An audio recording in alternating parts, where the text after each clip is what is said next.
লা লিগায় শীর্ষ দুই দলের হাড্ডাহাড্ডি লড়াই জমে উঠেছে।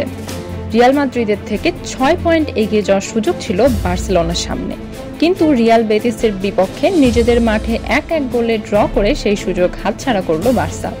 এই ড্রয়ের পর 30 ম্যাচ শেষে বার্সেলোনার পয়েন্ট 67, রিয়ালের 63, মানে দুই দলের ব্যবধান মাত্র 4 পয়েন্টে। সামনে বাকি 8টি ম্যাচ, শিরোপার ভাগ্য এখনো পুরোপুরি খোলা।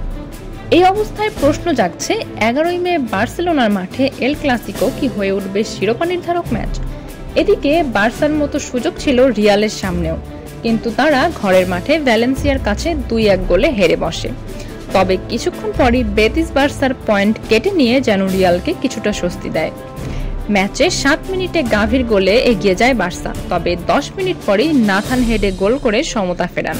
এরপর দুই দলই অনেক চেষ্টা করলেও আর গোলের দেখা পায়নি। বার্সা কোচ হান্সি ফ্লিক অবশ্য খুব হতাশ নন। তার কথায়, আমরা 1 ম্যাচ কম খেলে 1 পয়েন্টে এগিয়েছিলাম, এখন সমান ম্যাচে 4 পয়েন্টে এগিয়ে। দ্বিতীয়ার্ধে ভালো খেলেছি, এটাই গুরুত্বপূর্ণ। এখন দুই দলই খেলবে 8টি করে ম্যাচ, তার মধ্যে 4টি হোম 4টি অ্যাওয়ে। বার্সার পরের 3 অ্যাওয়ে ম্যাচ অপেক্ষাকৃত সহজ, লেগানেস, এসপানিওল ও ভায়াদোলিদ। তবে শেষ ম্যাচে অ্যাথলেটিক বিলবাওয়ের মাঠে চ্যালেঞ্জ নিতে হবে। রিয়ালের জন্য এল ক্লাসিকো হবে টার্নিং পয়েন্ট। যদি তারা বার্সাকে হারাতে পারে আর বার্সা অন্য কোনো ম্যাচে পয়েন্ট খোয়ায়, তাহলে ট্রফি চলে যেতে পারে মাদ্রিদে।